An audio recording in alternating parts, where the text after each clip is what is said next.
Tuhan sendiri berjanji untuk tidak mengubah perintahnya. Perjanjianku tidak akan kuingkari dan firman yang keluar dari bibirku tidak akan kuubah. Tertulis dalam Mazmur 89 ayat 34. Karena aku berkata kepadamu, sesungguhnya selama belum lenyap langit dan bumi ini, satu iota atau satu titik pun tidak akan ditiadakan dari hukum Taurat sebelum semuanya terjadi. Jadi, kehadiran Tuhan Yesus di dunia ini ketika itu tidaklah mengubah hukum-hukum yang telah dibuat Allah. Lukas 6 ayat 5 mengatakan, kata Yesus lagi kepada mereka, Anak manusia adalah Tuhan atas hari Sabat. Jadi dari ayat-ayat ini sudah terang benderang sebenarnya, tidak memerlukan penjelasan. Yesus menyebutkan dirinya sebagai Tuhan atas hari Sabat. Karena hari Sabat tidak diubah dalam Alkitab, siapakah yang mengubah hari ibadah dari hari Sabat atau hari Sabtu di dalam kalender Indonesia? Kapan perubahan ini terjadi? Dan bagaimana hal besar ini dapat terjadi? Ikuti terus video ini hingga selesai, karena Bible Truth hanya mengemukakan kebenaran Alkitab saja, sola scriptura.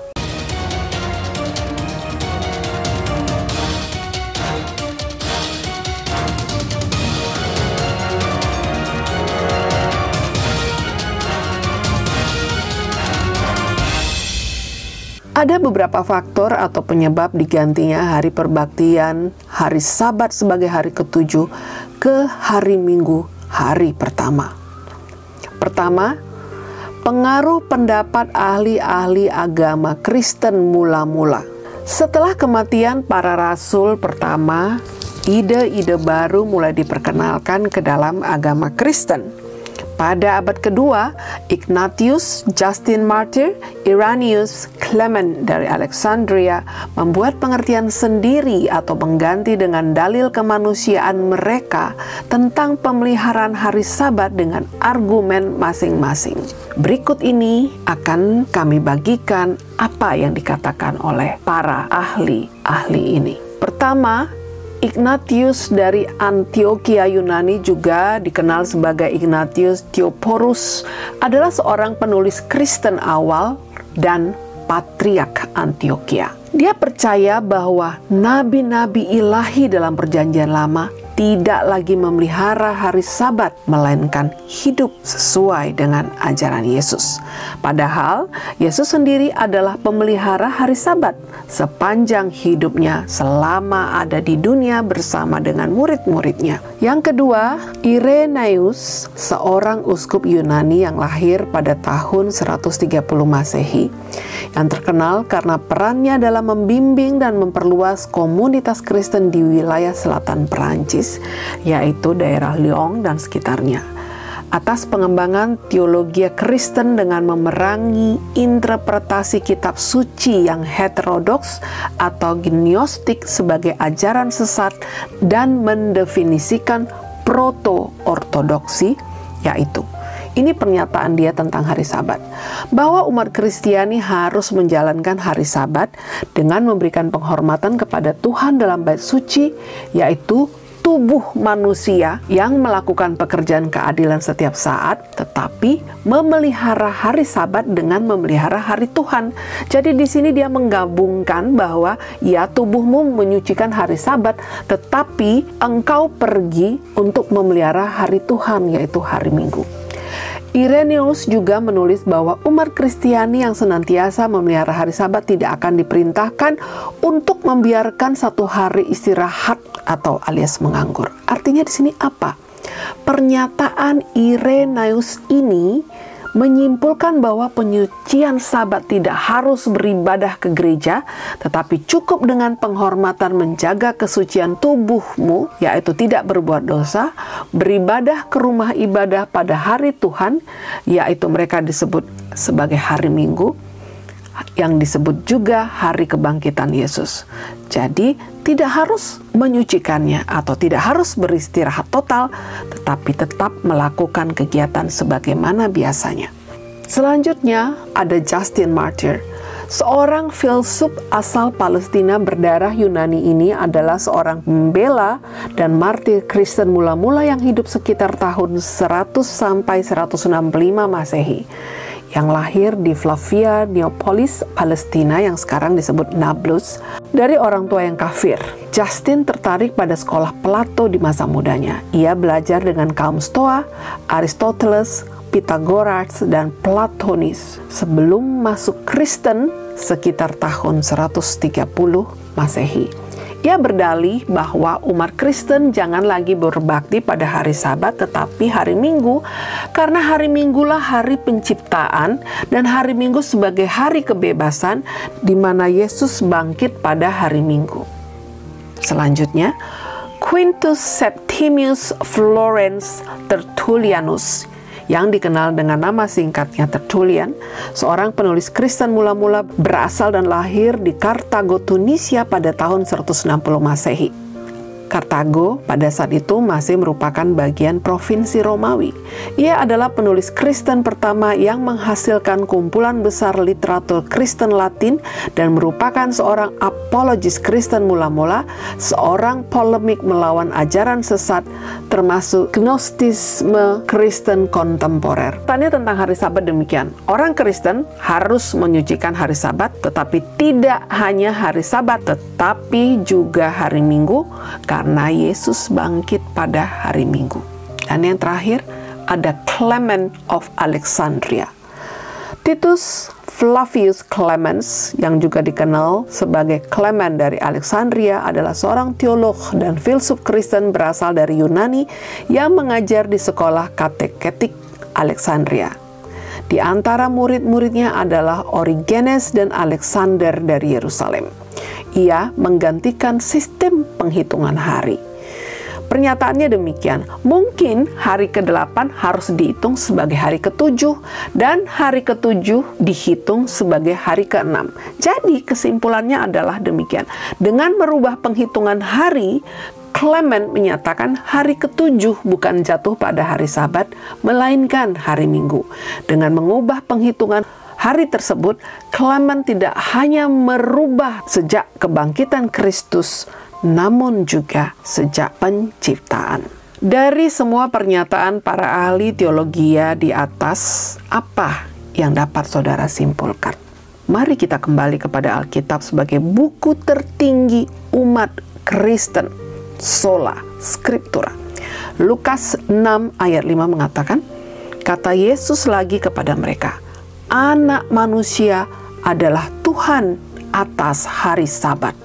Lukas 4 ayat 16, ia datang ke Nazaret, tempat ia dibesarkan. Dan menurut kebiasaannya, ingat ya, menurut kebiasaannya, pada hari Sabat, ia masuk ke rumah ibadah, lalu berdiri hendak membaca dari Alkitab. Jadi dari ayat ini jelas sekali bukan? Tidaklah semua hari itu sama. Yesus hanya datang berbakti pada hari Sabat saja.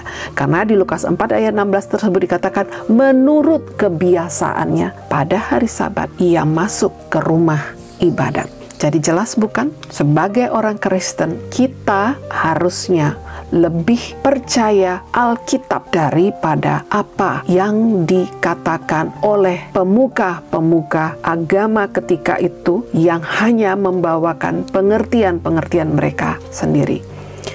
Yang kedua, pengaruh penyembahan matahari pada zaman Kekaisaran Romawi ketika dulu.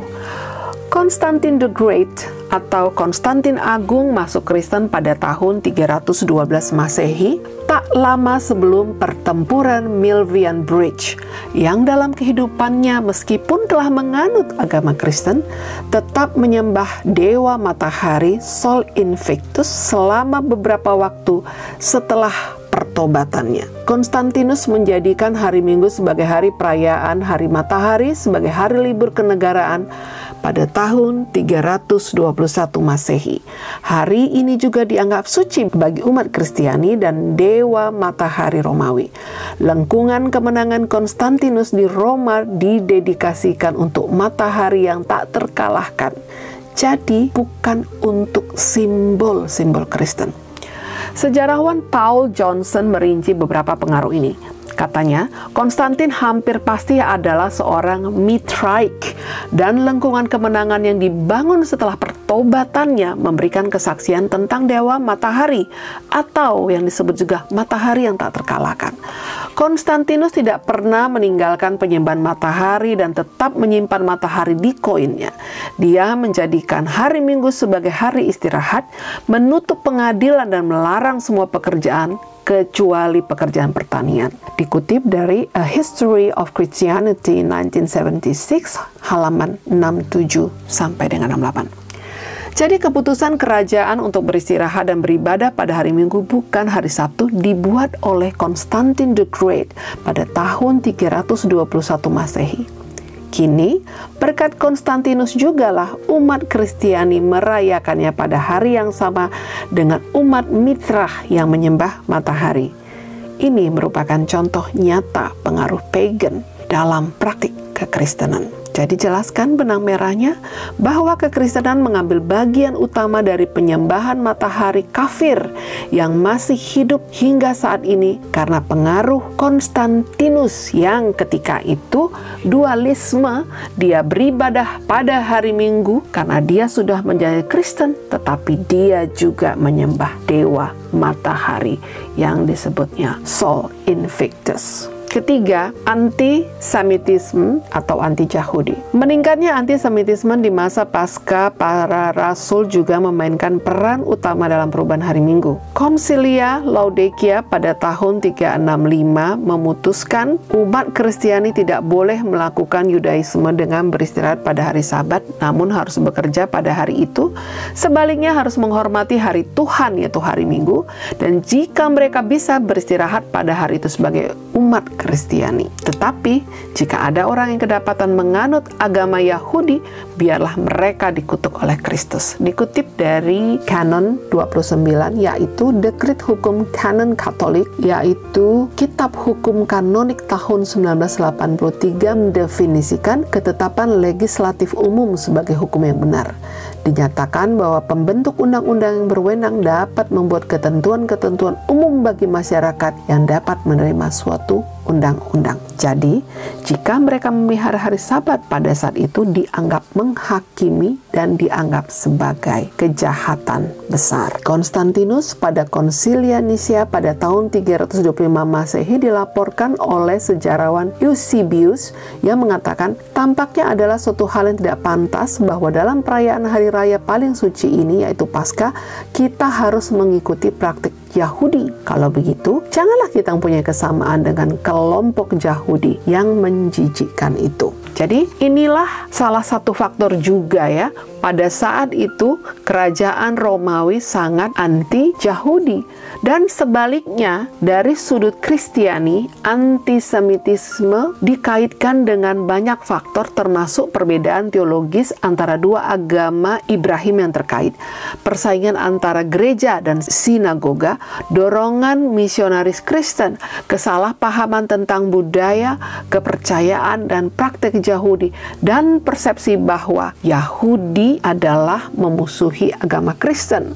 Selama 2 milenium, sikap-sikap ini diperkuat oleh khotbah Kristen, seni dan ajaran populer, serta undang-undang yang dirancang untuk mempermalukan dan menstigmatisasi Yahudi. Jadi terlihat bukan di sini Kristen dengan orang Romawi atau kerajaan Romawi sama-sama antisemitisme, dan oleh sebab itu yang beragama Kristen pun menerima perubahan hari Minggu yang ditawarkan atau yang didekritkan oleh Konstantinus pada Konsilia Nisia pada tahun 325 Masehi itu. Mereka hargain dan mereka ikuti. Kenapa? Oleh karena umat Kristiani tidak ingin berhubungan dengan orang Yahudi.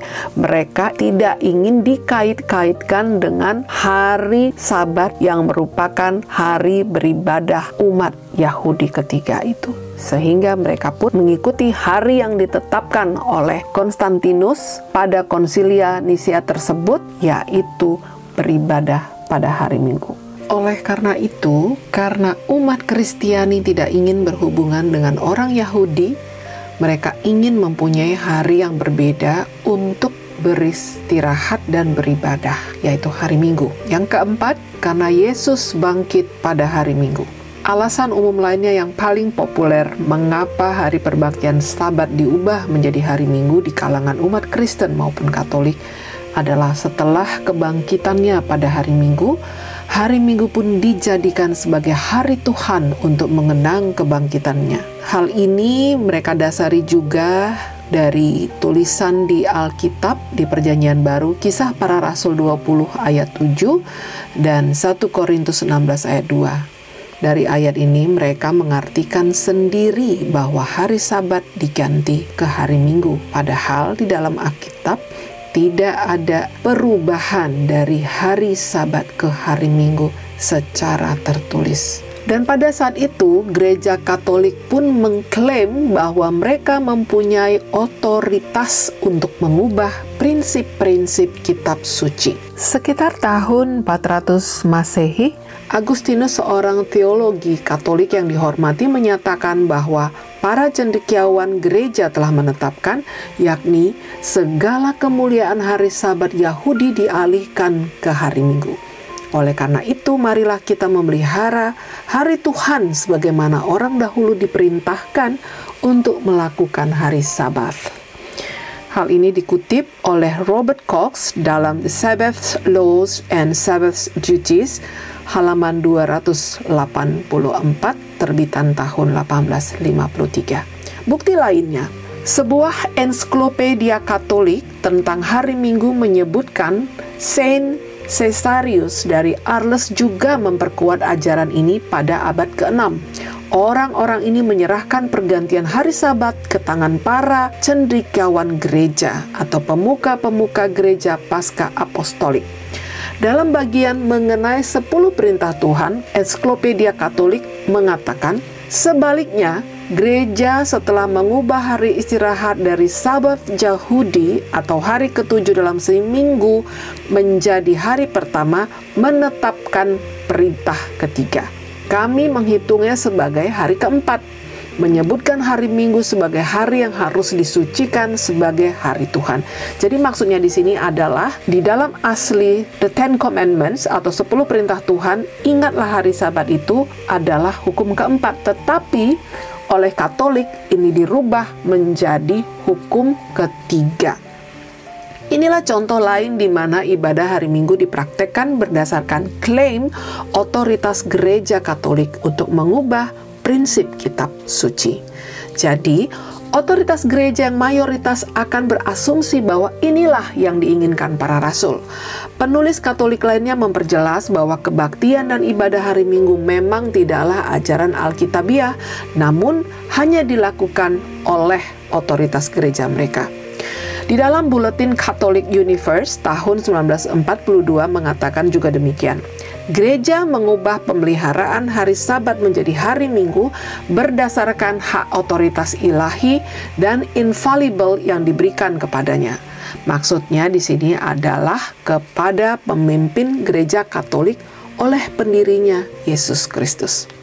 Kemudian pada tahun 1947, Virginian Catholic, sebuah keuskupan di Amerika, mengatakan demikian. Kami semua mempercayai banyak hal sehubungan dengan agama yang tidak kami temukan dalam Alkitab. Misalnya, dalam Alkitab kita tidak menemukan bahwa Kristus atau para rasul memerintahkan agar hari Sabat diubah dari hari Sabtu menjadi Minggu. Kita mendapat perintah Tuhan yang diberikan kepada Musa untuk menguduskan hari Sabat, yaitu hari ke-7 dalam seminggu itu, yaitu hari Sabtu untuk bahasa Indonesianya. Saat ini, kebanyakan umat Kristiani merayakan hari Minggu karena hari itu telah diwahyukan kepada kita oleh gereja di luar Alkitab. Thomas Aquinas, seorang teologi yang sangat berpengaruh, juga menulis begini. Dalam hukum baru, pemeliharaan hari Tuhan menggantikan pemeliharaan hari Sabat bukan berdasarkan ajaran, tetapi berdasarkan institusi gereja dan kebiasaan umat Kristen. Siapa Thomas Aquinas ini?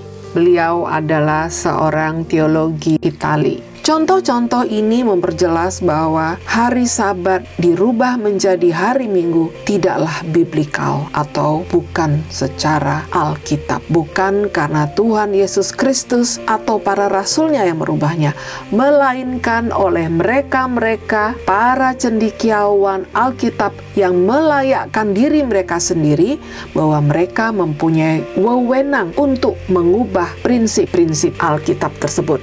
Padahal, bila kita menelusuri Alkitab dari Perjanjian Lama hingga Perjanjian Baru, mengatakan Tuhan Allah tidak pernah berubah. Begitu juga Yesus Kristus. Ibrani 13 ayat 8 mengatakan, Yesus Kristus tetap sama, baik kemarin, hari ini, dan selama-lamanya.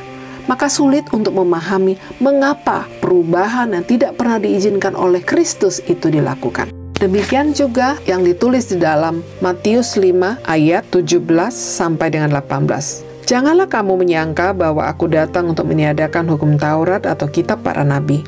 Aku datang bukan untuk meniadakannya, melainkan untuk menggenapinya. Karena aku berkata kepadamu, sesungguhnya selama belum lenyap langit dan bumi ini, satu iota atau satu titik pun tidak akan ditiadakan dari hukum Taurat sebelum semuanya terjadi. Lukas 6 ayat 5 lebih jelas lagi mengatakan demikian. Kata Yesus lagi kepada mereka, Anak manusia adalah Tuhan atas hari Sabat. Jadi dari keseluruhan jabaran ini dapat kita ambil kesimpulan bahwa perubahan atau pergantian hari Sabat ke hari Minggu sebagai hari perbaktian adalah disebabkan pertama, pengaruh penyembahan matahari pada zaman Kekaisaran Romawi ketika dulu. Kedua, Gereja Katolik mengambil otoritas memutuskan untuk merubah sendiri hukum keempat dari 10 perintah Allah tersebut. Ketiga, adanya anti-Yahudi di antara kalangan orang-orang Kristen pada saat itu. Begitu juga pemerintahan atau zaman Kekaisaran Romawi ketika itu. Dan yang paling populer keempat adalah kebangkitan Yesus pada hari Minggu. Pertanyaannya, apakah tradisi manusia membatalkan firman Tuhan? Ingat saudara-saudaraku, hari Sabat tidak pernah diubah dari hari Sabtu ke hari Minggu oleh Yesus Kristus atau para rasulnya. Hari Minggu menjadi hari ibadah dan hari istirahat bagi agama Kristen arus utama melalui Gereja Katolik yang mengklaim otoritas untuk mengesampingkan kitab suci melalui pengaruh pagan. Pada saat itu banyak di antara mereka pada umumnya adalah penyembah matahari, dan melalui antisemitisme atau anti-Yahudi. Mereka yang mencoba untuk mendasarkan kekristenan mereka pada ajaran Kristus dan para rasul haruslah mengetahui sejarah di balik apa yang terjadi pada hari Sabtu dan kemudian mengajukan satu pertanyaan berdasarkan Markus 7 ayat 8. Perintah Allah kamu abaikan untuk berpegang pada adat istiadat manusia. Saudaraku di dalam Tuhan, camkanlah ayat ini, pikirkanlah jika engkau mengasihi Tuhan Allahmu, kemanakah kau akan pergi? Mengikuti kebenaran Alkitab atau hanya karena mengikuti hari yang populer? Ingatlah firman Tuhan ini, Yohanes 14 ayat 15. Jikalau kamu mengasihi aku, kamu akan menuruti segala perintahku. Dan satu ayat ini lagi yang paling dahsyat. Coba renungkan. Matius 7 ayat 21. Bukan setiap orang yang berseru kepadaku, Tuhan, Tuhan, akan masuk ke dalam kerajaan surga, melainkan dia yang melakukan kehendak Bapa-Ku yang di surga. Tanda-tandanya sudah banyak dikenapi. Maranatha, Tuhan Yesus segera datang. Jangan lupa subscribe, like, dan share agar tidak ketinggalan video-video Bible Truth selanjutnya dan agar banyak orang mendengarkan kabar sukacita ini. Tuhan memberkati.